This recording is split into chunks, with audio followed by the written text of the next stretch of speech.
మహారాజులే మగాళ్ళు అందరూ, తెల్లవారినా నిదురలేవరు.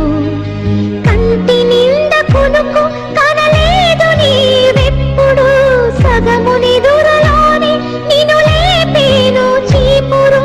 మగ బిడ్డల యోగమేవిటో,